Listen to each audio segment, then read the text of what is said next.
ವಿದ್ಯಾರ್ಥಿಗಳೇ, ಇಂದು ನಾವು 9ನೇ ತರಗತಿ ಅಧ್ಯಾಯ 1 ತಾತ್ವಿಕ ವಿಭಾಗದಲ್ಲಿ ಸ್ವಾತಂತ್ರ್ಯ ನಂತರದ ಭಾರತದ ದೈಹಿಕ ಶಿಕ್ಷಣದ ಬೆಳವಣಿಗೆ ಅಂದ್ರೆ ನಮ್ಮ ದೇಶದಲ್ಲಿ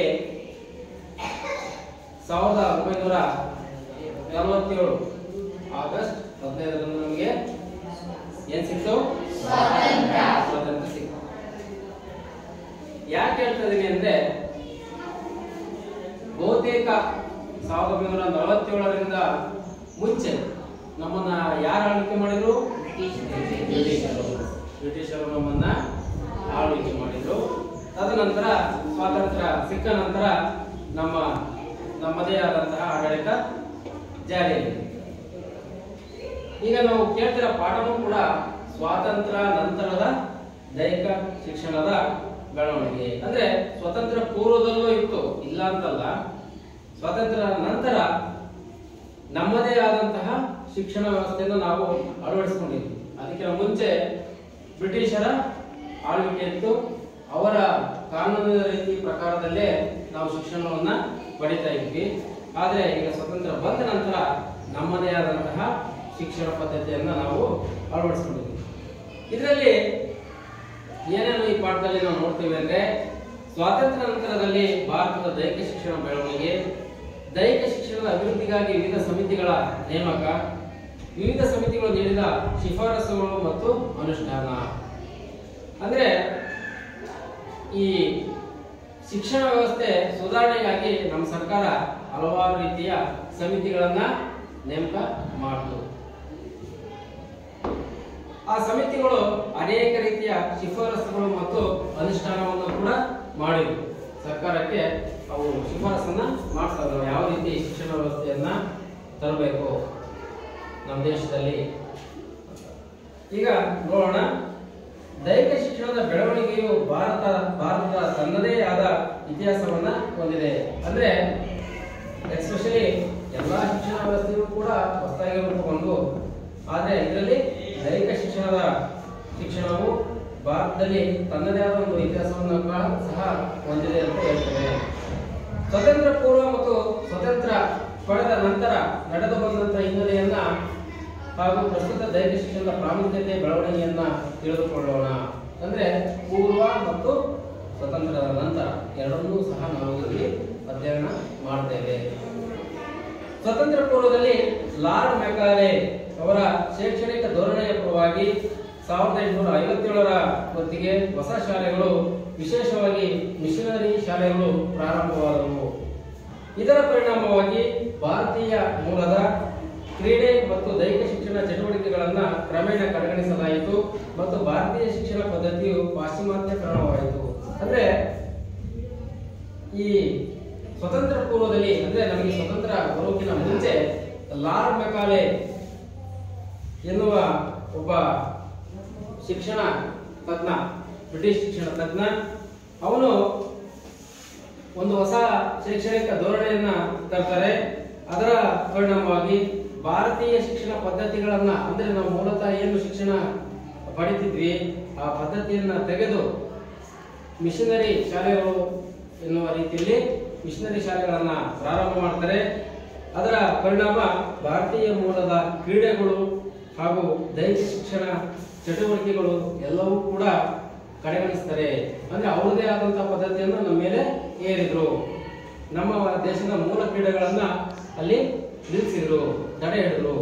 ಏಕೆಂದ್ರೆ ಅವ್ರದನ್ನ ಪ್ರಚಾರ ಮಾಡೋದಿತ್ತು ಅವರಿಗೆ ಹೆಚ್ಚಾಗಿ.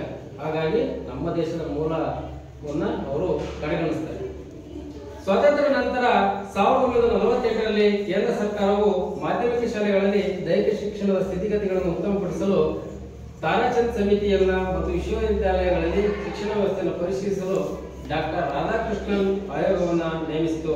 ಅಂದ್ರೆ ನಮಗೆ ಸ್ವತಂತ್ರ ಬಂದ ಮೇಲೆ 1947 ಬಂದ ಮೇಲೆ 1948ರಲ್ಲಿ ನಮ್ಮ ಕೇಂದ್ರ ಸರ್ಕಾರ ಮಾಧ್ಯಮಿಕ ಶಾಲೆಗಳಲ್ಲಿ ದೈಹಿಕ ಶಿಕ್ಷಣದ ಸ್ಥಿತಿಗತಿಗಳನ್ನ ಉತ್ತಮಪಡಿಸಲು ಈ ತಾರಾಚಂದ್ ಸಮಿತಿ ಅಂತೇಳಿ ಒಂದು ನೇಮಕ ಮಾಡುತ್ತೆ. ಈ ಸಮಿತಿಗಳು ಏನ್ ಕೆಲಸ ಅಂದ್ರೆ ದೇಶದಲ್ಲಿ ನಾವು ಯಾವ ರೀತಿ ಮಾಧ್ಯಮಿಕ ಶಿಕ್ಷಣ ಅಂದ್ರೆ ನೀವೆಲ್ಲ ಹೈಸ್ಕೂಲ್ ಓದ್ತಿರಲ್ಲ, ಹೈಸ್ಕೂಲು PU ಈ ಹಂತದ ಶಿಕ್ಷಣವನ್ನು ನಾವು ಏನಂತೀವಿ ಮಾಧ್ಯಮಿಕ ಶಿಕ್ಷಣ ಅಂತ ಕರಿತೀವಿ. ಯಾವ ರೀತಿ ನಾವು ಮಾಡಿದರೆ ಉತ್ತಮ, ನಮ್ಮ ದೇಶದ ಪ್ರಜೆಗಳಿಗೆ ವಿದ್ಯಾರ್ಥಿಗಳಿಗೆ ನಾವು ಯಾವ ರೀತಿ ಶಿಕ್ಷಣವನ್ನು ಕೊಟ್ಟರೆ ಪ್ರಯೋಜನ ಆಗುತ್ತೆ, ಉತ್ತಮ ಭವಿಷ್ಯ ರೂಪಿಸ್ಕೋಬೇಕಾಗುತ್ತೆ ಅಂತೇಳಿ ಅವರು ಒಂದು ಸಮಿತಿಯವರು ಎಲ್ಲ ಅಧ್ಯಯನವನ್ನು ಮಾಡಿ ದೈಹಿಕ ಶಿಕ್ಷಣ ಪದವಿ ನೀಡುವ ಕೇಂದ್ರೀಯ ಕಾಲೇಜು ಸ್ಥಾಪಿಸುವುದು. ಅಂದ್ರೆ ಈ ದೈಹಿಕ ಶಿಕ್ಷಣ ಮತ್ತೆ ದೈಹಿಕ ಶಿಕ್ಷಣ ಯಾರು ಕೊಡಬೇಕು, ದೈಹಿಕ ಶಿಕ್ಷಣ ಯಾರು ಪಾಠ ಮಾಡಬೇಕು, ಅದಕ್ಕೊಬ್ಬರು ಶಿಕ್ಷಕರ ಅವಶ್ಯಕತೆ ಇರುತ್ತಾನೆ. ಆ ಶಿಕ್ಷಣ ಪಡೆಯುವ ಆ ಶಿಕ್ಷಕರನ್ನು ರೂಪಿಸುವುದಕ್ಕಾಗಿ ದೈಹಿಕ ಶಿಕ್ಷಣ ಪದವಿ ಕಾಲೇಜನ್ನ ತೆಗಿಬೇಕು ಅಂತೇಳಿ ಈ ಸಮಿತಿ ಒಂದು ಇದು ಮಾಡುತ್ತೆ, ಶಿಫಾರಸು ಸರ್ಕಾರ. ಇನ್ನ ದೈಹಿಕ ಶಿಕ್ಷಣ ಶಿಕ್ಷಕರ ತರಬೇತಿಯ ಕಾಲೇಜು ಸ್ಥಾಪಿಸುವುದು, ಕ್ರೀಡಾ ತರಬೇತಿ, ಮನೋಲ್ಲಾಸಕ್ಕೆ ಬೇಕಾದ ಸಾಹಿತ್ಯ ಪ್ರಕಟಿಸುವುದು, ದೈಹಿಕ ಶಿಕ್ಷಣ ಪರೀಕ್ಷೆಗಳು, ಮೌಲ್ಯಮಾಪನ ತರಬೇತಿ ಹಾಗೂ ಮದ್ರಾಸ್, ಮುಂಬೈ, ಪಶ್ಚಿಮ ಬಂಗಾಳದ ಮಾದರಿಯಲ್ಲಿ ಮೇಲ್ವಿಚಾರಣಾ ವ್ಯವಸ್ಥೆ, ಅಖಾಡ ವ್ಯಾಯಾಮ ಶಾಲೆ, ಕ್ರೀಡಾ ಕ್ಲಬ್ಗಳು ಸ್ಥಾಪಿಸುವುದು ಸೇರಿದಂತೆ ಹಲವಾರು ಶಿಫಾರಸನ್ನ ಈ ತಾರಾಚಂದ್ ಸಮಿತಿ ಅನ್ನೋದು ಶಿಫಾರಸು ಮಾಡುತ್ತೆ. ಏನೇನು ದೈಹಿಕ ಶಿಕ್ಷಣ ಪದವಿ ಕಾಲೇಜು ಸ್ಥಾಪಿಸುವುದು, ಮತ್ತೆ ಕ್ರೀಡಾ ಶಾಲೆಗಳನ್ನು ಸ್ಥಾಪಿಸುವುದು, ವ್ಯಾಯಾಮ ಶಾಲೆಗಳನ್ನು ಸ್ಥಾಪಿಸುವುದು ಹಾಗೂ ದೈಹಿಕ ಶಿಕ್ಷಣ ಪರೀಕ್ಷೆಗಳು ಮತ್ತು ಅದಕ್ಕೆ ಸಂಬಂಧಪಟ್ಟಂತಹ ಮೌಲ್ಯಮಾಪನ, ಅದಕ್ಕೆ ಬೇಕಾದಂತಹ ತರಬೇತಿ, ಮೇಲ್ವಿಚಾರಣಾ ವ್ಯವಸ್ಥೆ, ಕ್ರೀಡಾ ಕ್ಲಬ್ಗಳು, ಹಲವಾರು ವಿಷಯಗಳನ್ನು ಸರ್ಕಾರಕ್ಕೆ ಈ ಸಮಿತಿ ಶಿಫಾರಸನ್ನ ಮಾಡುತ್ತೆ. ಮಕ್ಕಳೇ, ಈಗ ನಾನು ಯಾವ ತಾರಾಚಂದ್ ಸಮಿತಿ ಯಾವ್ಯಾವನ್ನ ಶಿಫಾರಸು ಮಾಡ್ತು ಅಂತ ಹೇಳ್ತೀರಾ? ಯಾರು ಹೇಳಿದಲ್ಲ ಹೇಳಿ, ಯಾರು ಹೇಳ್ತೀರಿ? ತಾರಾಚಂದ್ ಸಮಿತಿ ಸರ್ಕಾರಕ್ಕೆ ಏನನ್ನ ಶಿಫಾರಸು ಮಾಡ್ತು ಎದ್ದು ಹೇಳ್ರಿ.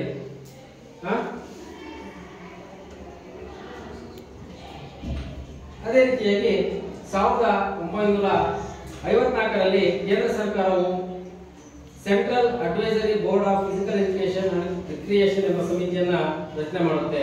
ಕೇಂದ್ರ ಸರ್ಕಾರವು 1954ರಲ್ಲಿ central advisory board of physical education ಎನ್ನುವ ಅಂಡ್ ರಿಕ್ರಿಯೇಷನ್ ಎನ್ನುವ ಒಂದು ಸಮಿತಿಯನ್ನ ರಚನೆ ಮಾಡುತ್ತೆ. ಈ ಸಮಿತಿಯು ದೇಶದಲ್ಲಿ ದೈಹಿಕ ಶಿಕ್ಷಣ ಮತ್ತು ಮನೋಲ್ಲಾಸ ಚಟುವಟಿಕೆಗಳ ಕುರಿತು ಸಮಗ್ರ ಪರ್ಯಾಲೋಚನೆ ಮಾಡಿದ ನಂತರ 1956ರಲ್ಲಿ national plan for physical education and recreation ಎಂಬ ವರದಿಯಲ್ಲಿ ಶಾಲಾ ದೈಹಿಕ ಶಿಕ್ಷಣದ ಅಭ್ಯಾಸ ಕ್ರಮ, ಪರೀಕ್ಷಾ ಕ್ರಮ ಹಾಗೂ 3 ವರ್ಷಗಳ ದೈಹಿಕ ಶಿಕ್ಷಣ ತರಬೇತಿ ಕಾಲೇಜನ್ನು ಪ್ರಾರಂಭಿಸಲು ಶಿಫಾರಸನ್ನ ಮಾಡುತ್ತೆ. ಇವೆಲ್ಲ ಯಾಕೆ ಸರ್ಕಾರವು ಸಮಿತಿಗಳನ್ನು ರಚನೆ ಮಾಡ್ತು ಅಂದ್ರೆ ಈ ದೈಹಿಕ ಶಿಕ್ಷಣವನ್ನ ಒಂದು ಪಠ್ಯಕ್ರಮವಾಗಿ ತಗೊಂಡ್ಬರ್ಬೇಕು, ಇದನ್ನ ಎಲ್ಲರೂ ಕೂಡ ಪಡಿಬೇಕು ಈ ಶಿಕ್ಷಣವನ್ನ ಅನ್ನೋ ಉದ್ದೇಶಕ್ಕಾಗಿ ಈ ಸಮಿತಿಗಳನ್ನ ಸರ್ಕಾರ ಮಾಡಿತು. ಅದಕ್ಕೆ ಆ ಸಮಿತಿಗಳು ಸರ್ಕಾರಕ್ಕೆ ಈ ವರದಿಯನ್ನ ಕೊಡ್ತಾರೆ. ಇನ್ನ 1957ರಲ್ಲಿ ಕೇಂದ್ರ ಸರ್ಕಾರವು ಮಧ್ಯಪ್ರದೇಶದ ಗ್ವಾಲಿಯರ್ನ ಡಾಕ್ಟರ್ PM ಜೋಸೆಫ್ ಇವರ ನೇತೃತ್ವದಲ್ಲಿ 3 ವರ್ಷದ ಸ್ನಾತಕ ಪದವಿಯ ದೈಹಿಕ ಶಿಕ್ಷಣ ಶಿಕ್ಷಕರ ತರಬೇತಿಗಾಗಿ ಲಕ್ಷ್ಮೀಬಾಯಿ ರಾಷ್ಟ್ರೀಯ ದೈಹಿಕ ಶಿಕ್ಷಣ ಮಹಾವಿದ್ಯಾಲಯವನ್ನ ಸ್ಥಾಪನೆ ಮಾಡ್ತಾರೆ. ಎಲ್ಲಿ ಸ್ಥಾಪನೆ ಮಾಡ್ತಾರೆ? ಮಧ್ಯಪ್ರದೇಶದ ಗ್ವಾಲಿಯರ್ನಲ್ಲಿ. ಇನ್ನ central advisory board of physical education and recreation national physical efficiency drive ಎಂಬ ದೈಹಿಕ ಅರ್ಹತಾ ಪರೀಕ್ಷೆಯ ಯೋಜನೆಯನ್ನು ಸಿದ್ಧಪಡಿಸಿ 1959-60ರಲ್ಲಿ ಕಾರ್ಯಗತಗೊಳಿಸುತ್ತಾರೆ. 1953ರಲ್ಲಿ ಪ್ರಾರಂಭಿಸಲಾಗಿದ್ದ ರಾಜ್ಕುಮಾರಿ ಅಮೃತ್ ಕೌರ್ ಕ್ರೀಡಾ ಕೋಚಿಂಗ್ ಯೋಜನೆಯನ್ನ ಇದರ ಶಿಫಾರಸಿನ ಪರಿಣಾಮವಾಗಿ 1961ರಲ್ಲಿ ಬದಲಾಯಿಸಿ ನ್ಯಾಷನಲ್ ಇನ್ಸ್ಟಿಟ್ಯೂಟ್ ಆಫ್ ಸ್ಪೋರ್ಟ್ಸ್ ಪಟಿಯಾಲದಲ್ಲಿ ಪ್ರಾರಂಭವನ್ನ ಮಾಡ್ತಾರೆ. ಅಂದ್ರೆ ಇವೆಲ್ಲ ಈ ದೈಹಿಕ ಅರ್ಹತಾ ಪರೀಕ್ಷೆ ಯೋಜನೆ ಅಂದ್ರೆ ನಾವು ಏನಕ್ಕೆ ದೈಹಿಕ ಅರ್ಹತಾ ಪರೀಕ್ಷೆ ಒಳಪಡ್ತೀವಿ ಅಂದ್ರೆ ನಾವು ಯಾವುದೇ ಒಂದು ಉದ್ಯೋಗವನ್ನು ಆರಿಸಿ ಹೋದ್ರೆ, ಅಥವಾ ನೀವು ಪೊಲೀಸ್ ಟ್ರೈನಿಂಗ್ ಅಂತ ಕರಿತೀವಿ, ಪೊಲೀಸ್ ಆಗಬೇಕು, ಅಥವಾ ನಾವು ಮಿಲಿಟರಿ ಸೇರಬೇಕು, ದೇಶ ಸೇವೆ ಮಾಡಬೇಕು, ಅಥವಾ ಒಬ್ಬ ಶಿಕ್ಷಕರಾಗಿ ನಾವು ವೃತ್ತಿಯನ್ನು ಸೇವೆ ಸಲ್ಲಿಸಬೇಕು ಅಂತಂದ್ರೆ ದೈಹಿಕ ಅರ್ಹತಾ ಪರೀಕ್ಷೆ ಅಂತಲೂ ಇರುತ್ತೆ. ಯಾಕೆಂದ್ರೆ ನೀವು ಫಿಟ್ ಆಗಿರೋ ಇಲ್ಲೋ ಆ ಜಾಬಿಗೆ, ಅದಕ್ಕೆ ಅದರೇ ಆದಂತಹ ಒಂದು ಕಾನೂನು ಮಾನದಂಡಗಳು ಇರ್ತವೆ. ಹೈಟ್ ಎಷ್ಟಿರಬೇಕು, ತೂಕ ಎಷ್ಟಿರಬೇಕು, ದೇಹದ ಸುತ್ತಳತೆ ಎಷ್ಟಿರಬೇಕು, ಆಮೇಲೆ ಕೆಲವೊಂದು ಕ್ರೀಡೆಗಳಲ್ಲಿ ನೀನು ಉತ್ತೀರ್ಣ ಆಗಬೇಕು ಅಂತೇಳಿ ಆ ದೈಹಿಕ ಅರ್ಹತಾ ಪರೀಕ್ಷೆಯನ್ನ ಮಾಡ್ತಾರೆ. ಸ್ವಾತಂತ್ರ್ಯ ನಂತರದಲ್ಲಿ ದೇಶದಲ್ಲಿ ನಿರಾಶ್ರಿತರ ಸಮಸ್ಯೆಯಿಂದ ಉದ್ಭವವಾದ ಅಶಿಸ್ತು ಮತ್ತು ಸಂಸ್ಕೃತಿಯ ಕೊರತೆಯನ್ನು ನೀಗಿಸಲು ನಿವೃತ್ತ ಮೇಜರ್ ಜನರಲ್ ಜಿ.ಕೆ. ಭೋಸ್ಲೆ ಅವರು ಜಾರಿಗೆ ತಂದ ಡ್ರಿಲ್ ಅಂಡ್ ಮಾರ್ಚಿಂಗ್, ಸ್ವಾಭಿನಯ ಗೀತೆ, ಕೆಲವು ಆಟಗಳನ್ನು ಒಳಗೊಂಡ ಕಾರ್ಯಕ್ರಮವನ್ನು ಪಂಡಿತ್ ಜವಾಹರಲಾಲ್ ನೆಹರು ಅವರು ದೇಶದ ಎಲ್ಲಾ ಯುವಕರಿಗೂ ವಿಸ್ತರಿಸಲು ಸೂಚಿಸಿದರು. ಅಂದ್ರೆ ಈ ನಮಗೆ ಸ್ವಾತಂತ್ರ್ಯ 1947ರಲ್ಲಿ ಸಿಕ್ತಲ್ಲ, ಆ ಸ್ವಾತಂತ್ರ್ಯದ ನಂತರ ದೇಶದಲ್ಲಿ ಈ ನಿರಾಶ್ರಿತರ ಸಮಸ್ಯೆ, ಆಶ್ರಿತರು ಮತ್ತು ನಿರಾಶ್ರಿತರು. ಆಶ್ರಿತರು ಅಂದ್ರೆ ಯಾರು, ನಿರಾಶ್ರಿತರು ಅಂದ್ರೆ ಯಾರು? ಆಶ್ರಿತರು ಅಂದ್ರೆ ಅವರಿಗೆಲ್ಲರೂ ಕೂಡ ವ್ಯವಸ್ಥಿತವಾಗಿ ಇರುತ್ತೆ. ನಿರಾಶ್ರಿತರು ಅಂತಂದ್ರೆ ಒಂದು ಕಡೆ ಜಾಗದಿಂದ ಇನ್ನೊಂದು ಕಡೆಗೆ ಬಂದಿರೋರು, ಅವರು ನಿರ್ಗತಿಕರು. ಅಂದ್ರೆ ಅವರಿಗೆ ಮನೆ ಇರಲ್ಲ, ಮಠ ಇರಲ್ಲ, ಉಳುಮೆ ಮಾಡಕ್ಕೆ ಜಾಗ ಇರಲ್ಲ, ಅಂತರಿಗೆ ನಿರಾಶ್ರಿತರು ಅಂತ ಕರೀತೀವಿ. ನಮಗೆ ಸ್ವಾತಂತ್ರ್ಯ ಸಿಕ್ಕ ನಂತರ ಕೆಲವರು ಪ್ರದೇಶದ ಜನಗಳು ಪ್ರದೇಶಗಳನ್ನು ಬಿಟ್ಟು ಬೇರೆ ಕಡೆ ಬಂದು ನೆಲೆಸ್ತಾರೆ. ಆ ಸಮಯದಲ್ಲಿ ಏನಾಯ್ತು, ಅಶಿಸ್ತಿನ ವಾತಾವರಣ, ಆಮೇಲೆ ಸಂಸ್ಕೃತಿಯ ಕೊರತೆ. ಅಂದ್ರೆ ಅವರಿಗೆ ಕೆಲವು ಹಿಂದುಳಿದ ಜನಾಂಗಗಳು ಜಾಸ್ತಿ ಇರ್ತವೆ, ಅವರಿಗೆ ಶಿಕ್ಷಣದ ವ್ಯವಸ್ಥೆ ಇರಲಿಲ್ಲ. ಹಾಗಾಗಿ ದೇಶದಲ್ಲಿ ಒಂದು ಶಿಸ್ತಿನ ವಾತಾವರಣ ತರೋದಕ್ಕೆ, ಅವರು ಕೂಡ ಶಿಕ್ಷಣದ ವ್ಯವಸ್ಥೆಯಲ್ಲಿ ಒಳಪಡಿಸೋದಕ್ಕೆ ನಮ್ಮ ದೇಶದ ಜವಾಹರಲಾಲ್ ನೆಹರು ಅವರು ಈ ಡ್ರಿಲ್ ಅಂಡ್ ಮಾರ್ಚಿಂಗ್ ಮತ್ತು ಸ್ವಾಭಿನಯ ಗೀತೆ ಅಂತ ಒಂದು ತರ್ತಾರೆ. ಅಂದ್ರೆ ನಾವು ಶಾಲೆಗಳಲ್ಲಿ ಡ್ರಿಲ್ ಅಂಡ್ ಮಾರ್ಚಿಂಗ್ ಮಾಡಿಸ್ತೀವಿ, ಅಂದ್ರೆ ಶಿಸ್ತಾಗಿ ಹೋಗೋದು ಕಲೀಲಿ ಅಂತ. ಬಟ್ಟೆ ಆಗಲಿ, ಆಮೇಲೆ ನೀವು ಓಡಾಡೋದು ವಾಕ್ ಸ್ಟೈಲ್ ಆಗಲಿ, ಎಲ್ಲದೂ ಕೂಡ ನಿಯಮಬದ್ಧವಾಗಿ ಇರಲಿ ಅನ್ನೋ ಒಂದು ಉದ್ದೇಶಕ್ಕೆ ಡ್ರಿಲ್ ಅಂಡ್ ಮಾರ್ಚಿಂಗ್ ಅನ್ನ ಮಾಡಿಸ್ತೀವಿ. ಮತ್ತು ಸ್ವಾಭಿನಯ ಗೀತೆ ಅಂತಂದ್ರೆ ಆ ಗೀತೆಯಲ್ಲಿ ಸಾರಾಂಶ ಏನಿರುತ್ತೆ, ನಾವೆಲ್ಲರೂ ಒಂದೇ, ನಾವೆಲ್ಲರೂ ಸೇರಿ ಒಂದಾಗಿ ಬಾಳೋಣ ಅನ್ನೋ ಒಂದು ವಿವರ ಇರುತ್ತೆ ಅದರಲ್ಲಿ. ಅದು ಆ ಗೀತೆ ಹೇಳುವ ಮೂಲಕ ಎಲ್ಲರೂ ಕೂಡ ಆ ಭಾವನೆ ಬರಲಿ ಅನ್ನೋದಕ್ಕೆ ಆ ಗೀತೆಯನ್ನ ಆಡಿಸ್ತಾರೆ. ಇದು ಮುಂದೆ 1957ರಿಂದ NDS ಅಂದ್ರೆ ನ್ಯಾಷನಲ್ ಡಿಸಿಪ್ಲಿನ್ ಸ್ಕೀಮ್, NDS ಅಂತ ಕರೀತಾರೆ. ಅದು ನ್ಯಾಷನಲ್ ಡಿಸಿಪ್ಲಿನ್ ಸ್ಕೀಮ್ ಅಂತ ಇಂಗ್ಲಿಷ್ ಅಲ್ಲಿ. ಅದನ್ನ ಪ್ರಚಲಿತಗೊಂಡು ರಾಷ್ಟ್ರದ ಎಲ್ಲಾ ಶಾಲೆಗಳಲ್ಲಿ ಕಡ್ಡಾಯವಾದ ದೈಹಿಕ ಶಿಕ್ಷಣದ ಪರ್ಯಾಯ ಪಠ್ಯಕ್ರಮವಾಯಿತು. ಈ ಪಠ್ಯಕ್ರಮವು 1965ರವರೆಗೆ ಚಾಲನೆ ಇತ್ತು. ಅಂದ್ರೆ ಈ ಶಿಸ್ತನತವಾಗಿ NDS ಅನ್ನುವ ಒಂದು ಸ್ಕೀಮ್ ಅನ್ನು ತರ್ತಾರೆ. ಇದು ಇಕ್ವಲೆಂಟ್ ದೈಹಿಕ ಶಿಕ್ಷಣ, ಅದರ ಪರ್ಯಾಯವಾಗಿ ಇದನ್ನ ಅಳವಡಿಸ್ತಾರೆ, ಶಿಸ್ತು ಬರಲಿ ಅಂತೇಳಿ. ಇನ್ನ 1957ರಲ್ಲಿ NCC ಅಂದ್ರೆ ನ್ಯಾಷನಲ್ ಕೆಡೆಟ್ ಕಾರ್ಪ್ಸ್ ಅಂತೇಳಿ, ನೀವು ಬಹುಶಃ ನೋಡಿರ್ತೀರಿ NCC ಕೆಲವು ಕಾಲೇಜ್ಗಳಲ್ಲಿ ಅಲ್ಲೆಲ್ಲ ನೋಡಿರ್ತಾರಲ್ಲ, ಅವರು ಸಹ ಒಂದು ರೀತಿಯ ಪೊಲೀಸ್ ಡ್ರೆಸ್ ಇರುತ್ತೆ. ಅದನ್ನ ಹೈಸ್ಕೂಲ್ ಮಕ್ಕಳಿಂದ ಸ್ಟಾರ್ಟ್ ಮಾಡ್ತಾರೆ. NCC ಹೈಸ್ಕೂಲಿಂದ PU ಇರುತ್ತೆ, ಮತ್ತೆ ಡಿಗ್ರಿ ಕಾಲೇಜ್ವರೆಗೂ ಇರುತ್ತೆ. ಅದರಲ್ಲಿ ಅನೇಕ ಪರೀಕ್ಷೆಗಳು ಇರ್ತವೆ. A certificate, B certificate, C certificate ಅಂತ ಇರ್ತವೆ. ಅವುಗಳನ್ನ ಮಾಡಿಕೊಂಡ್ರೆ ನಿಮಗೆ ಮುಂದೆ ಯಾವುದಾದ್ರೂ ಸರ್ಕಾರಿ ಉದ್ಯೋಗಗಳು ಪಡೆಯೋಕೆ ಅದು ಅನುಕೂಲ ಆಗುತ್ತೆ. ಕೆಲವೊಂದಕ್ಕೆ ಅವನ್ನ ಕೇಳ್ತಾರೆ. ಅವಾಗಿದ್ರೆ ಒಂದು ಉದಾಹರಣೆ, ಪೊಲೀಸ್ ಕೆಲಸಕ್ಕೆ ಅಥವಾ ಮಿಲಿಟರಿ ಅದಕ್ಕೆ ಸೇರೋದಕ್ಕೆ, ದೇಶ ಸೇವೆ ಮಾಡೋದಕ್ಕೆ, ಅವಕ್ಕೆಲ್ಲ ಅವು ಅನುಕೂಲ ಮಾಡ್ತವೆ ಆ ಸರ್ಟಿಫಿಕೇಟ್. ಇನ್ನ ಸ್ಕೌಟ್ ಅಂಡ್ ಗೈಡ್ಸ್ ಮತ್ತು ಮುಂತಾದ ಚಟುವಟಿಕೆಗಳ ಸೇರ್ಪಡೆಗೊಂಡ ಪರಿಣಾಮವಾಗಿ ಶಾಲೆಯ ದೈಹಿಕ ಶಿಕ್ಷಣ ಪಠ್ಯಕ್ರಮದಲ್ಲಿ ಗೊಂದಲಮಯ ಪರಿಸ್ಥಿತಿ ಉಂಟಾಯಿತು. ಅಂದ್ರೆ NCC ಸೇರ್ತು, NDS ಸೇರ್ತು, ಸ್ಕೌಟ್ ಅಂಡ್ ಗೈಡ್ಸ್ ಸೇರ್ತು, ಯಾರು ಕಲಿಸ್ಬೇಕು, ಅವಾಗ ಗೊಂದಲ ಸ್ಟಾರ್ಟ್ ಆಯ್ತು. ನಾವು ಮಕ್ಕಳಿಗೆ ಶಾಲೆಯಲ್ಲಿ ಏನ್ ಕಲಿಸ್ಬೇಕು, ಯಾವ್ದು ಕಲಿಸ್ಬೇಕು, ಯಾಕಂದ್ರೆ ಮೂರು ಸಹ ಒಂದೇ ಸಮಯದಲ್ಲಿ ಶಾಲೆಗಳಲ್ಲಿ ಹೊಸದಾಗಿ ಸೇರ್ಪಡೆಗೊಳ್ತವೆ. ಇನ್ನ ಈ ಗೊಂದಲವನ್ನು ಸರಿಪಡಿಸಲು 1959ರಲ್ಲಿ ಹೃದಯನಾಥ ಕಂಜೂರು ಸಮಿತಿಯನ್ನು ನೇಮಿಸಲಾಯಿತು. ಅಂದ್ರೆ ಏನ್ ಮಾಡಬೇಕು ಅದನ್ನ ಪರಿಹಾರ ಮಾಡಕ್ಕೆ ಒಂದು ಸಮಿತಿ ರಚನೆ ಮಾಡ್ತಾರೆ. ಅದು ಹೃದಯನಾಥ ಕಂಜೂರು ಸಮಿತಿ. ಈ ಸಮಿತಿಯು 1969ರಲ್ಲಿ ತನ್ನ ವರದಿಯನ್ನ ಸರ್ಕಾರಕ್ಕೆ ಸಲ್ಲಿಸುತ್ತೆ. ಈ ಸಮಿತಿಯ ಶಿಫಾರಸಿನ ಮೇರೆಗೆ ಪಠ್ಯಕ್ರಮವನ್ನ ಪುನಃ ಮತ್ತೆ ರಚನೆ ಮಾಡ್ತಾರೆ. ಈ ಪಠ್ಯಕ್ರಮದಲ್ಲಿ ನ್ಯಾಷನಲ್ ಫಿಟ್ನೆಸ್ ಕಾರ್ಪ್ಸ್ ಅಂದ್ರೆ NFC ಎನ್ನಲಾಯಿತು ಮತ್ತು NDS ನಂತೆ ದೇಶದ ಎಲ್ಲಾ ಶಾಲೆಗಳಲ್ಲೂ 65-66ರಿಂದ ಕಡ್ಡಾಯವಾಯಿತು. ಅಂದ್ರೆ 1965 ಮತ್ತು 66ನೇ ಸಾಲಿನಾಗೆ ಇದನ್ನ ಇದನ್ನು ಕಡ್ಡಾಯ ಮಾಡ್ತಾರೆ. ಇದರಲ್ಲಿ ಕ್ರೀಡೆಗಳಿಗೆ ಆದ್ಯತೆ ಇಲ್ಲದೆ ಇರುವುದು ಸ್ಪಷ್ಟವಾಗಿರುತ್ತದೆ. ಅಂದ್ರೆ ಏನು, ಈ NDS ಮತ್ತೆ NFC ಎರಡನ್ನ ಸರ್ಕಾರ ಮತ್ತೆ ಶಾಲೆಗಳಿಗೆ ಸೇರ್ಪಡೆಗೊಳ್ಳುತ್ತೆ. ಆದರೆ ಇದರಲ್ಲಿ ಕ್ರೀಡಾ ಚಟುವಟಿಕೆಗಳನ್ನ ಸೇರಿಸಿರುವುದಿಲ್ಲ. ತದನಂತರ 1947ರಲ್ಲಿ ದೇಶದಲ್ಲಿ ದೈಹಿಕ ಶಿಕ್ಷಣ ಮತ್ತು ಕ್ರೀಡೆಗಳಲ್ಲಿ ಸಮಾನತೆಯನ್ನು ತರುವುದಕ್ಕಾಗಿ ಡಾಕ್ಟರ್ ದೇಶಮುಖ್ ಇವರ ಅಧ್ಯಕ್ಷತೆಯಲ್ಲಿ ಸಮಿತಿಯೊಂದನ್ನು ಮತ್ತೆ ನೇಮಕ ಮಾಡ್ತಾರೆ. ಯಾಕೆಂದ್ರೆ ಈ ನಾವು ಸೇರಿಸಿರುವಂತಹ ಪಠ್ಯಕ್ರಮದಲ್ಲಿ ದೈಹಿಕ ಶಿಕ್ಷಣ ಇರುವುದಿಲ್ಲ, ಕ್ರೀಡೆಗಳು ಇರುವುದಿಲ್ಲ ಅಂತ ಸರ್ಕಾರ ಮನಗಂಡು ಅವು ಮಕ್ಕಳಿಗೆ ಕಡ್ಡಾಯ ಕೊಡಬೇಕು ಅಂತ ಹೇಳಿ ಮತ್ತೆ ಇನ್ನೊಂದು ಸಮಿತಿಯನ್ನ ರಚನೆ ಮಾಡ್ತಾರೆ. ಈ ಸಮಿತಿಯು ಎಲ್ಲಾ ಶಾಲಾ ಕಾಲೇಜುಗಳಲ್ಲಿ ಮತ್ತು ವಿಶ್ವವಿದ್ಯಾನಿಲಯಗಳಲ್ಲಿ ದೈಹಿಕ ಶಿಕ್ಷಣಕ್ಕೆ ಆದ್ಯತೆ ಕೊಟ್ಟು ಯೋಗ್ಯ ಪ್ರಗತಿಯಾಗಬೇಕು ಹಾಗೂ ದೈಹಿಕ ಶಿಕ್ಷಣ ಕಾರ್ಯಕ್ರಮದಲ್ಲಿ ಯೋಗಾಸನ ಮತ್ತು ಪ್ರಾಣಾಯಾಮಗಳನ್ನು ಸಮಾವೇಶ ಮಾಡಬೇಕೆಂದು ಮುಖ್ಯ ಶಿಫಾರಸನ್ನ ಮತ್ತೆ ಸರ್ಕಾರಕ್ಕೆ ಈ ಸಮಿತಿ ಮಾಡುತ್ತೆ.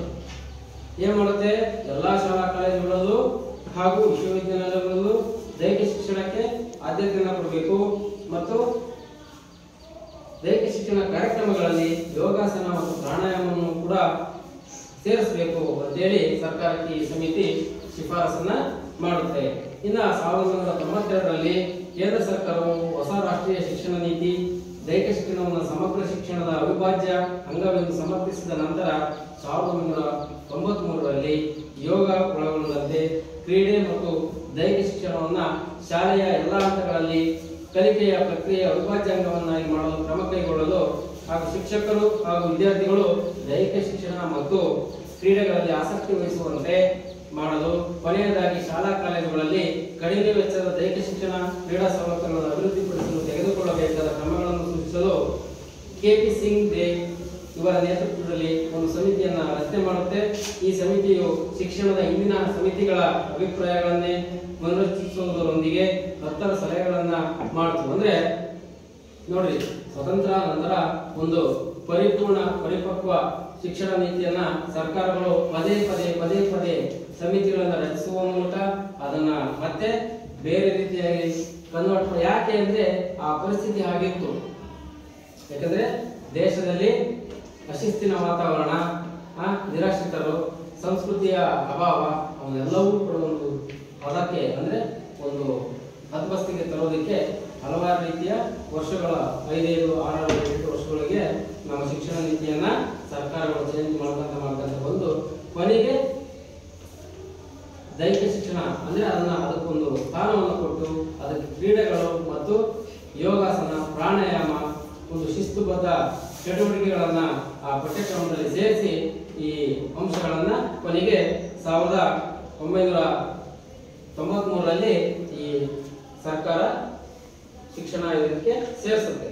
ಇನ್ನು ಅವು ಯಾವ್ಯಾವ ಅಂದ್ರೆ ಎಲ್ಲ ವಿದ್ಯಾರ್ಥಿ ಮತ್ತು ಶಿಕ್ಷಕರನ್ನ ಕಡ್ಡಾಯವಾಗಿ ವಾರ್ಷಿಕ ದೇಹದಾಢ್ಯತಾ ಪರೀಕ್ಷೆಗಳಿಗೆ ಒಳಪಡಿಸಬೇಕು ಮತ್ತು ಎಲ್ಲರೂ ಅವುಗಳಲ್ಲಿ ಕಡ್ಡಾಯವಾಗಿ ಪಾಸ್ ಆಗಬೇಕು. ಅಂದ್ರೆ ಪ್ರತಿ ವರ್ಷನೂ ವಿದ್ಯಾರ್ಥಿಗಳಿಗೆ ಮತ್ತು ಶಿಕ್ಷಕರಿಗೆ ದೇಹದಾಢ್ಯತಾ ಪರೀಕ್ಷೆಗಳನ್ನ ಒಳಪಡಿಸಬೇಕು ಅಂತ ಶಿಫಾರಸು ಮಾಡ್ತಾರೆ. ನಾನು ನಿಮಗೆ ಪ್ರತಿ ವರ್ಷನೂ ವೈದ್ಯಕೀಯ ಚಿಕಿತ್ಸೆ ಮಾಡ್ತಿಲ್ವಾ, ಚೆಕ್ ಮಾಡ್ತೀವಿ ಯಾರಿಗೆ ಅಂತ. ವೈದ್ಯರು ಸಹ ಬಂದು ನಿಮ್ಮ ಕುಂದುಕೊರತೆಗಳನ್ನ, ಆರೋಗ್ಯ ತಪಾಸಣೆಗಳನ್ನ ಮಾಡ್ತಾರೆ. ಯಾರಿಗೆ ಏನಾರ ಹುಷಾರಿದೆಯೋ, ಆರೋಗ್ಯದಲ್ಲಿ ಏರುಪೇರು ಇದೆಯೋ, ಏನ್ ಸಮಸ್ಯೆ ಅಲ್ವಾ, ಪ್ರತಿ ವರ್ಷನೂ ಚೆಕ್ ಮಾಡ್ತೀವಿ. ಅದೇ ರೀತಿ ಶಾಲೆಗಳಲ್ಲಿ ದೈಹಿಕ ಶಿಕ್ಷಣ ಮತ್ತು ಕ್ರೀಡೆಗಾಗಿ ಪ್ರತಿದಿನ 40 ನಿಮಿಷಗಳ ಅವಧಿಯನ್ನ ತರಬೇತಿ ಹೊಂದಿದ ದೈಹಿಕ ಶಿಕ್ಷಕರ ನೇತೃತ್ವದಲ್ಲಿ ಒದಗಿಸಬೇಕು. ಅಂದ್ರೆ ಶಾಲೆಗಳಲ್ಲಿ ಪ್ರತಿದಿನ ಕ್ರೀಡೆಗಾಗಿ 40 ನಿಮಿಷದ ಒಂದು ಅವಧಿ ಇರಬೇಕು. ಅಲ್ಲ ಮಕ್ಕಳ, ನಿಮ್ಗೆ ಇದೆಯಾ ತಾನೆ, ಒಂದು ಅವಧಿ ದಿನ ಇರುತ್ತೆ, ಆ ಅವಧಿ ಇರಬೇಕು. ಮತ್ತು ಆ ಅವಧಿಯಲ್ಲಿ ದೈಹಿಕ ಶಿಕ್ಷಣಕ್ಕೆ ಸಂಬಂಧಪಟ್ಟಂತೆ ಪಾಠಗಳು ಅಥವಾ ಕ್ರೀಡೆಗಳು ಯಾವುದಾದ್ರೂ ಕೂಡ ಮಕ್ಕಳಿಗೆ ಮಾಡಬೇಕು. ಇನ್ನ ಮುಂದಿನದು ಯೋಗವನ್ನು ದೈಹಿಕ ಶಿಕ್ಷಣದ ಅವಿಭಾಜ್ಯ ಅಂಗವಾಗಿ ಮಾಡುವುದರೊಂದಿಗೆ ಶಾಲಾ ಶಿಕ್ಷಣದಲ್ಲಿ ಸೇರ್ಪಡೆ ಮಾಡಬೇಕು ಅಂದ್ರೆ ಸಮಿತಿ ಶಿಫಾರಸನ್ನ ಮಾಡಿತ್ತು. ಅವಾಗ ಯೋಗವನ್ನು ಕೂಡ ಶಾಲಾ ಶಿಕ್ಷಣದ ಅಡಿಯಲ್ಲೇ ಮಕ್ಕಳಿಗೆ ಕಲಿಸಬೇಕು ಅಂತ. ಇನ್ನ ಸ್ಪರ್ಧಾತ್ಮಕ ಕ್ರೀಡೆಗಳಲ್ಲಿ ಭಾಗವಹಿಸುವ ವಿದ್ಯಾರ್ಥಿಗಳಿಗೆ ರಜೆಯನ್ನು ಕೊಡಬೇಕು ಮತ್ತು ಪರ್ಯಾಯ ಪರೀಕ್ಷೆಗಳ ವ್ಯವಸ್ಥೆ ಮಾಡಬೇಕು. ಅಂದ್ರೆ ನಿಮಗೆ ಸ್ಪರ್ಧೆಗಳು, ಕ್ರೀಡಾಕೂಟಗಳಿಗೆ ಕರ್ಕೊಂಡು ಹೋಗ್ತೀವಿ, ಆ ಸಮಯದಲ್ಲಿ ಪರೀಕ್ಷೆ ನಡೀತಿರುತ್ತೆ ಶಾಲೆಯಲ್ಲಿ. ಅವಾಗ ಅಂತ ಮಕ್ಕಳಿಗೆ ರಜೆಯ ಸೌಲಭ್ಯವನ್ನು ಕೊಡಬೇಕು. ಮತ್ತೆ ಪರ್ಯಾಯವಾಗಿ ನಿಮಗೆ ಕ್ರೀಡಾಕೂಟದಲ್ಲಿ ಭಾಗವಹಿಸಿದ ಮಕ್ಕಳಿಗಾಗಿಯೇ ಬೇರೆ ಸಮಯದಂದು ಪರೀಕ್ಷೆಯ ವ್ಯವಸ್ಥೆ ಮಾಡಬೇಕು ಅಂತೇಳಿ ಶಿಫಾರಸು. ಇನ್ನ ಸ್ಪರ್ಧಾತ್ಮಕ ಕ್ರೀಡೆಗಳಲ್ಲಿ ಭಾಗವಹಿಸಿದ ಕ್ರೀಡಾಪಟುಗಳಿಗೆ ಉನ್ನತ ಶಿಕ್ಷಣ ಮತ್ತು ಉದ್ಯೋಗಗಳಲ್ಲಿ ಅವಕಾಶ ಒದಗಿಸಿಕೊಡಬೇಕು. ಅಂದ್ರೆ ಸ್ಪರ್ಧೆಗಳಲ್ಲಿ ಕ್ರೀಡಾಕೂಟದಲ್ಲಿ ಭಾಗವಹಿಸಿದಂತಹ ಮಕ್ಕಳಿಗೆ, ಅದರಲ್ಲಿ ಸಾಧನೆಯನ್ನು ಮಾಡಿದಂತಹ ಮಕ್ಕಳಿಗೆ ಉನ್ನತ ಶಿಕ್ಷಣ ಮತ್ತು ಉದ್ಯೋಗಗಳಲ್ಲಿ ಮೀಸಲಾತಿ ಕಲ್ಪಿಸಬೇಕು, ಅವರಿಗೆ ಉಚಿತ ಶಿಕ್ಷಣ ವ್ಯವಸ್ಥೆ ಆಗಬೇಕು ಅಂತೇಳಿ ಈ ಸಮಿತಿ ಶಿಫಾರಸನ್ನ ಮಾಡುತ್ತೆ. ಇನ್ನ ಕೊನೆಯದಾಗಿ ಈ ಸಮಿತಿಯವರು 1ನೇ ತರಗತಿಯಿಂದ 12ನೇ ತರಗತಿಯವರೆಗೆ ದೈಹಿಕ ಶಿಕ್ಷಣ ಪಠ್ಯಪುಸ್ತಕವನ್ನು ರೂಪಿಸಿ ಎಲ್ಲಾ ರಾಜ್ಯಗಳನ್ನು ಅಳವಡಿಸಿಕೊಳ್ಳಲು ಶಿಫಾರಸನ್ನ ಮಾಡ್ತಾರೆ. ಅಂದ್ರೆ 1ನೇ ತರಗತಿಯಿಂದ 12ನೇ ತರಗತಿ ಅಂದ್ರೆ ನೀವು PU ವರೆಗೂ ಓದೋವರೆಗೂ ಕೂಡ ಪಠ್ಯಪುಸ್ತಕವನ್ನ ರೆಡಿ ಮಾಡಿ ಶಾಲೆಗಳಲ್ಲಿ ಅನುಷ್ಠಾನಗೊಳಿಸಬೇಕು ಅಂತೇಳಿ ಈ ಸಮಿತಿ ಕೊನೆಯದಾಗಿ ಶಿಫಾರಸು ಮಾಡುತ್ತೆ. ಇನ್ನ 2001 ಮತ್ತು 2ರಲ್ಲಿ KP ಸಿಂಗ್ ದೇವ್ ಸಮಿತಿಯ ಶಿಫಾರಸುಗಳನ್ನು ಮತ್ತು ಕರ್ನಾಟಕ ರಾಜ್ಯದಲ್ಲಿಯ ಆಗಿನ ಗತಿಗಳನ್ನು ಕೂಲಂಕುಷವಾಗಿ ಪರಾಮರ್ಶಿಸಿದ ನಂತರ ಕರ್ನಾಟಕ ಸರ್ಕಾರದ ಸಾರ್ವಜನಿಕ ಶಿಕ್ಷಣ ಇಲಾಖೆ ಸಮಿತಿಯು KP ಸಿಂಗ್ ದೇವ್ ಸಮಿತಿಯ ಶಿಫಾರಸುಗಳನ್ನು ಕರ್ನಾಟಕದಲ್ಲಿ ಸಮಗ್ರವಾಗಿ ಅನುಷ್ಠಾನಕ್ಕೆ ತರಲು ಪೂರ್ಣ ಪ್ರಮಾಣದ ಪ್ರಯತ್ನ ಮಾಡಿ ಬಲವಾದ ಶಿಫಾರಸನ್ನ ಮಾಡ್ತಾರೆ. ನಮ್ಮ ಕರ್ನಾಟಕ ರಾಜ್ಯದಲ್ಲೂ ಕೂಡ ಈ ಸಮಿತಿಯ ಏನು ಶಿಫಾರಸು ಇರುತ್ತೆ ಅದನ್ನ ಸಾರ್ವಜನಿಕ ಶಿಕ್ಷಣ ಇಲಾಖೆ ಅದರ ಒಂದು ವ್ಯಾಪ್ತಿಗೆ ತಂದು ಈ ಶಿಕ್ಷಣ ವ್ಯವಸ್ಥೆಯನ್ನ ಸೇರ್ಪಡೆಗೊಳಿಸ್ತಾರೆ. ಇನ್ನ ತರುವಾಯ 2003 ಮತ್ತು 2004ರಲ್ಲಿ ಕರ್ನಾಟಕ ರಾಜ್ಯ ಶಿಕ್ಷಣ ಕಾನೂನು ಮತ್ತು ಸಂಸದೀಯ ವ್ಯವಹಾರಗಳ ವಿಷಯ ಸಮಿತಿಯು ಮಾನ್ಯ ಶ್ರೀ BS ಹೊರಟ್ಟಿಯವರ ಅಧ್ಯಕ್ಷತೆಯಲ್ಲಿ ಶ್ರೀ BT ತಿಮ್ಮಯ್ಯ ಸಮಿತಿಯ ಶಿಫಾರಸುಗಳನ್ನು ಆಧಾರವಾಗಿಟ್ಟುಕೊಂಡು ದೈಹಿಕ ಶಿಕ್ಷಣವನ್ನ ಶಾಲಾ ಕಾಲೇಜುಗಳಲ್ಲಿ ಕಡ್ಡಾಯ ವಿಷಯವನ್ನಾಗಿ ಮಾಡಲು ಬಲವಾದ ಶಿಫಾರಸನ್ನ ಮಾಡ್ತಾರೆ. ಅಂದ್ರೆ ಯಾವಾಗ 2003 ಮತ್ತು 4ರಲ್ಲಿ. ಇನ್ನ ಸಾರ್ವಜನಿಕ ಶಿಕ್ಷಣ ಇಲಾಖೆಯ ಸಂಪೂರ್ಣ ವರದಿಯನ್ನ ಕರ್ನಾಟಕ ಸರ್ಕಾರದ ಪ್ರಾಥಮಿಕ ಹಾಗೂ ಪ್ರೌಢ ಶಿಕ್ಷಣ ಸಚಿವರಾದ ಶ್ರೀ ಬಸವರಾಜ ಹೊರಟ್ಟಿಯವರು ಆಶಯದಂತೆ ಕರ್ನಾಟಕ ಸರ್ಕಾರವು 2006ರಲ್ಲಿ ಪ್ರೊ LR ವೈದ್ಯನಾಥನ್ ಅಧ್ಯಕ್ಷತೆಯಲ್ಲಿ ಸಮಿತಿಯನ್ನ ರಚಿಸಿ ಪ್ರಾಥಮಿಕ ಶಿಕ್ಷಣದಿಂದ 12ನೇ ತರಗತಿಯ ಹಂತದವರೆಗೂ ಕೂಡ ದೈಹಿಕ ಶಿಕ್ಷಣವನ್ನು ಸಮರ್ಪಕವಾಗಿ ಕಡ್ಡಾಯಗೊಳಿಸಲು ಸೂಕ್ತವಾದ ಅಧ್ಯಯನವನ್ನು ನಡೆಸಲು ಸೂಚಿಸಿತು. ಇನ್ನ ಅದರಂತೆ ಪ್ರೊ LR ವೈದ್ಯನಾಥನ್ ಸಮಿತಿಯು ಎಲ್ಲಾ ಶೈಕ್ಷಣಿಕ ವಿಭಾಗಗಳಿಗೆ ತೆರಳಿ ಅಲ್ಲಿಯ ಸ್ಥಿತಿಗತಿಗಳನ್ನು ಕುರಿತು ದೈಹಿಕ ಶಿಕ್ಷಣವನ್ನು ಎಲ್ಲ ಹಂತಗಳಲ್ಲಿ ಕಡ್ಡಾಯಗೊಳಿಸಲು ಅನೇಕ ಶಿಫಾರಸಿನೊಂದಿಗೆ ಸಮರ್ಪಕವಾದ ವರದಿಯನ್ನು ಸರ್ಕಾರಕ್ಕೆ ಸಲ್ಲಿಸುತ್ತಾರೆ. ಇನ್ನ ಇದರ ಪರಿಣಾಮ ಕರ್ನಾಟಕದಲ್ಲಿ 2009 ಮತ್ತು 10ರ ಪ್ರಾಥಮಿಕ ಹಂತದಿಂದ 9ನೇ ತರಗತಿಯವರೆಗೆ ದೈಹಿಕ ಶಿಕ್ಷಣವು ಕಡ್ಡಾಯ ಪರೀಕ್ಷೆ ವಿಷಯವಾಯಿತು. ಮಕ್ಕಳೇ ನೋಡಿ, ಏನು ಈ ದೈಹಿಕ ಶಿಕ್ಷಣ ಮುಂಚಿನ ಶಾಲೆಗಳಲ್ಲಿ ಇರಲಿಲ್ಲ, ಆದರೆ ಇದನ್ನ ಕಡ್ಡಾಯವಾಗಿ ಅಳವಡಿಸಬೇಕು. ಯಾಕೆ ಸರ್ಕಾರಗಳು ತಂದು ಅಂದ್ರೆ ಮಕ್ಕಳಲ್ಲಿ ಆರೋಗ್ಯ, ಮೊದಲನೇದಾಗಿ ಮಕ್ಕಳಲ್ಲಿ ಉತ್ತಮ ಗುಣಮಟ್ಟದ ಆರೋಗ್ಯ ಮತ್ತು ಮಾನಸಿಕವಾಗಿ ಪರಿಪಕ್ವತೆ ಹೊಂದಬೇಕು, ಹಾಗೂ ಕ್ರೀಡೆಗಳಲ್ಲಿ ಯಶಸ್ಸು ಬರಬೇಕು, ದೇಶಕ್ಕೆ ಕೀರ್ತಿ ತರಬೇಕು ಅನ್ನೋ ಒಂದು ಉದ್ದೇಶದಿಂದ ಸರ್ಕಾರವು ಇತ್ತೀಚೆಗೆ ಅಂದ್ರೆ 2003-4 ಇದರಲ್ಲಿ ಕಡ್ಡಾಯವಾಗಿ ಶಿಕ್ಷಣವನ್ನ ಜಾರಿಗೆ ತಂತು. ಅದು ಇಲ್ಲಿವರೆಗೆ 1ರಿಂದ 9ನೇ ತರಗತಿವರೆಗೆ ಪಠ್ಯಪುಸ್ತಕವನ್ನ ಕೊಡ್ತು, ಪರೀಕ್ಷಾ ವಿಷಯವನ್ನಾಗಿ ಕೂಡ ಮಾಡ್ತು. ಇನ್ನ ಮುಂದುವರಿದಂತೆ ಕರ್ನಾಟಕ ಸರ್ಕಾರವು ಡಾಕ್ಟರ್ ಆನಂದ್ ನಾಡಿಗೇರ್ ಇವರ ಅಧ್ಯಕ್ಷತೆಯಲ್ಲಿ ಪಠ್ಯಪುಸ್ತಕ ಸಮಿತಿಯನ್ನು ರಚಿಸಲು ತೀರ್ಮಾನ ಮಾಡ್ತಾರೆ. ಆನಂದ್ ನಾಡಿಗೇರ್ ಅನ್ನುವ ಒಂದು ಅವರನ್ನ ಈ ಪಠ್ಯಪುಸ್ತಕವನ್ನ ರಚನಾ ಸಮಿತಿಯ ಮುಖ್ಯಸ್ಥರನ್ನಾಗಿ ಮಾಡ್ತಾರೆ. ಆ ಸಾಲಿನಿಂದ ಆನಂದ್ ನಾಡಿಗೇರ್ ಅವರನ್ನು ಒಳಗೊಂಡಂತೆ ತಜ್ಞರ ಸಮಿತಿಯು 6, 7, 8, 9 ಮತ್ತು 10ನೇ ತರಗತಿಯ ಪಠ್ಯಕ್ರಮವನ್ನ NCF 2005ರ ಆಧಾರಿತವಾಗಿ ಸಿದ್ಧಪಡಿಸಿ ಅದರಂತೆ ಪಠ್ಯಪುಸ್ತಕಗಳನ್ನು ರಚಿಸಿದೆ. ಇದು ದಕ್ಷಿಣ ಭಾರತದಲ್ಲಿ ದೈಹಿಕ ಶಿಕ್ಷಣ ಪಠ್ಯಪುಸ್ತಕಗಳನ್ನು ತನ್ನ ಮೊಟ್ಟಮೊದಲ ರಾಜ್ಯ ಎಂಬ ಹೆಗ್ಗಳಿಕೆಗೆ ಪಾತ್ರವಾಗಿದೆ. ಯಾವುದು ದೈಹಿಕ ಶಿಕ್ಷಣವನ್ನು ಮೊಟ್ಟಮೊದಲ ಬಾರಿಗೆ ದಕ್ಷಿಣ ಭಾರತದಲ್ಲಿ ತಂದ ರಾಜ್ಯ ಯಾವುದು ಪಠ್ಯಪುಸ್ತಕವನ್ನ? ಯಾವ ರಾಜ್ಯ? ಕರ್ನಾಟಕ. ಕರ್ನಾಟಕ ತಾನೇ? ಹೇಳಿ ಮತ್ತೆ. ದಕ್ಷಿಣ ಭಾರತದಲ್ಲಿ ಮೊದಲ ಬಾರಿಗೆ ದೈಹಿಕ ಶಿಕ್ಷಣವನ್ನ ಪಠ್ಯಕ್ರಮವನ್ನ ಜಾರಿಗೆ ತಂದ ರಾಜ್ಯ ಯಾವುದು? ಕರ್ನಾಟಕ ರಾಜ್ಯ.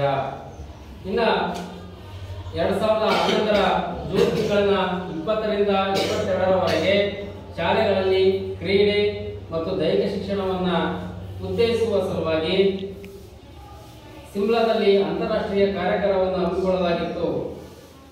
ಈ ಕಾರ್ಯಾಗಾರದಲ್ಲಿ ಪ್ರಾಥಮಿಕ ಅಂದ್ರೆ 1ರಿಂದ 5, ಉನ್ನತ ಪ್ರಾಥಮಿಕ 6ರಿಂದ 8 ಮತ್ತು ಮಾಧ್ಯಮಿಕ ಅಂದ್ರೆ 9 ಮತ್ತು 10ನೇ ತರಗತಿಗಳು, ಪ್ರೌಢಶಾಲಾ ವಿಭಾಗ 11 ಮತ್ತು 12 ಹಂತಗಳಲ್ಲಿ ದೈಹಿಕ ಶಿಕ್ಷಣ ಪಠ್ಯಕ್ರಮದ ನೀಲನಕ್ಷೆಯನ್ನ ಕೊಡುವುದರೊಂದಿಗೆ ಎಲ್ಲ ತರಗತಿಗೆ ರಾಷ್ಟ್ರೀಯ ಮಟ್ಟದ ಪಠ್ಯವಸ್ತುವನ್ನು ಸಿದ್ಧಗೊಳಿಸಲು ಶಿಫಾರಸು ಮಾಡಲಾಯಿತು. ಅಂದ್ರೆ ಜೂನ್ 2011ರಲ್ಲಿ ಇಡೀ ದೇಶದಾದ್ಯಂತ ಪಠ್ಯಕ್ರಮವನ್ನ ಹಂತವಾಗಿ ಮಾಡಬೇಕು ಅಂತೇಳಿ ಪ್ರಾಥಮಿಕ ಮಾಧ್ಯಮಿಕ ಹಂತಗಳನ್ನು ವಿಭಾಗಗಳ ಮಾಡಿ ಹಾಗೂ ಪಠ್ಯವಸ್ತುವನ್ನ ಇಡೀ ದೇಶದ ರಾಷ್ಟ್ರೀಯ ಮಟ್ಟದ ಪಠ್ಯಪುಸ್ತಕವನ್ನಾಗಿ ಮಾಡಬೇಕು ಅಂತೇಳಿ ಅಲ್ಲಿ ಶಿಫಾರಸನ್ನು ಸರ್ಕಾರಕ್ಕೆ ಮಾಡ್ತಾರೆ. ಮಕ್ಕಳೇ, ಇಷ್ಟು ನಾವು ಸ್ವತಂತ್ರ ಪೂರ್ವದಲ್ಲಿ ಮತ್ತು ಸ್ವತಂತ್ರ ನಂತರ ದೈಹಿಕ ಶಿಕ್ಷಣ ಯಾವ ರೀತಿಯಾಗಿ ಮಾರ್ಪಾಡುಗೊಳ್ತಾ ಬಂತು ಅಂದ್ರೆ ಅಲ್ಲಿಂದ ಇದುವರೆಗೆ ಅನೇಕ ಸರ್ಕಾರಗಳು ಬಂದು ಹಾಗೂ ಆ ಸರ್ಕಾರಗಳು ಜಾರಿಗೆ ತಂದಂತಹ ಶಿಕ್ಷಣ ವ್ಯವಸ್ಥೆಯಲ್ಲಿ ಮತ್ತೆ ಅದರಲ್ಲಿ ಲೋಪದೋಷಗಳನ್ನು ಸರಿಪಡಿಸುವ ಸಲುವಾಗಿ ಹಲವಾರು ಸಮಿತಿಗಳನ್ನ ನೇಮಕ ಮಾಡ್ಕೊಂತ ಬಂತು. ಆ ಸಮಿತಿಗಳು ಅಧ್ಯಯನ ಮಾಡಿ ಮತ್ತೆ ಪ್ರತಿ ಬಾರಿಯೂ ಕೂಡ ಸರ್ಕಾರಕ್ಕೆ ಶಿಫಾರಸನ್ನ ತರ್ತಾರೆ. ಹಲವಾರು ರೀತಿಯ ಒಂದು ಯೋಜನೆಗಳನ್ನ ರೂಪಿಸಿ ಯಾವ ರೀತಿ ನಾವು ಶಿಕ್ಷಣ ವ್ಯವಸ್ಥೆಯನ್ನು ಮಾರ್ಪಾಡು ಮಾಡಬಹುದು ಅಂತ ಹೇಳಿ ಈ ಹಲವಾರು ರೀತಿಯಲ್ಲಿ ಈ ದೈಹಿಕ ಶಿಕ್ಷಣವನ್ನ ಮಾರ್ಪಾಡುಗೊಳಿಸಿ ಕೊನೆಯದಾಗಿ ಇಡೀ ರಾಷ್ಟ್ರೀಯ ಪಠ್ಯಕ್ರಮವಾಗಿ ಮಾರ್ಪಡಿಸಿ ದೇಶದಾದ್ಯಂತ ಎಲ್ಲ ರಾಜ್ಯಗಳಲ್ಲೂ ಏಕರೂಪ ಶಿಕ್ಷಣ ತರಬೇಕು ಅಂತೇಳಿ ಈ ಪಠ್ಯಕ್ರಮವನ್ನ ರಚನೆ ಮಾಡ್ತಾರೆ. ಇಷ್ಟು ನಾವು ಸ್ವತಂತ್ರ ನಂತರ ದೈಹಿಕ ಶಿಕ್ಷಣ ಬೆಳವಣಿಗೆ ಅಧ್ಯಾಯ 1 ನೋಡಿದ್ವಿ. ಮಕ್ಕಳೇ, ಇದರಲ್ಲಿ ನಿಮ್ಗೆ ಏನಾದ್ರು ಡೌಟ್ ಇದ್ರೆ ಕೇಳ್ಬೋದು.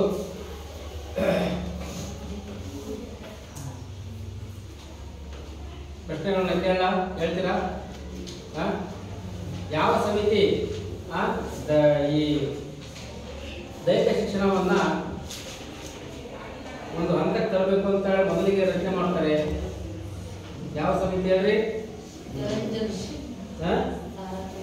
ಹೇಳು, ಅದೇ ಎದ್ದೇಳಬೇಕು. ತಾರಾಚಂದ್ ಸಮಿತಿ ಈ ದೈಹಿಕ ಶಿಕ್ಷಣ ಯಾವ ರೀತಿ ನಾವು ಪಡಿಬೇಕು, ಯಾವ ರೀತಿ ತರಬೇಕು ಅಂತ ಹೇಳಿ ತಾರಾಚಂದ್ ಸಮಿತಿಯನ್ನ ನೇಮಕ ಮಾಡ್ತಾರೆ. Very good.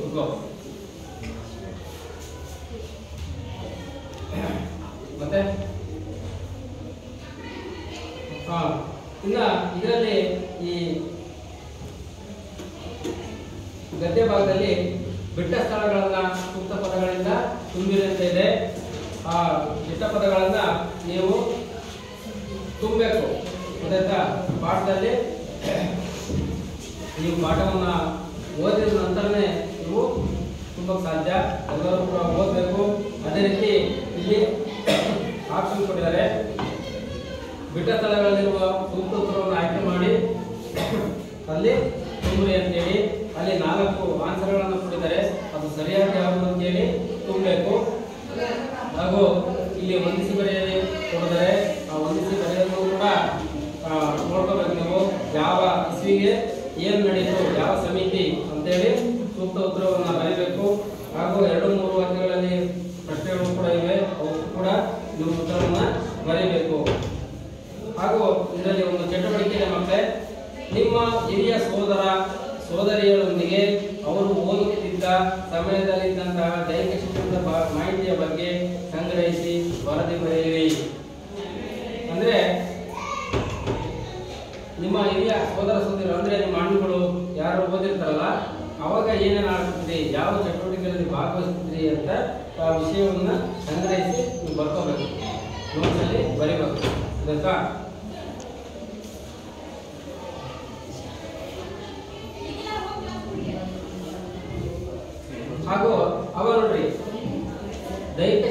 ಅಂತಂದ್ರೆ ಕೇವಲ ಶಾಲೆಗಳಲ್ಲಿ ಪಡೆಯುವ ಶಿಕ್ಷಣ ಅಲ್ಲ.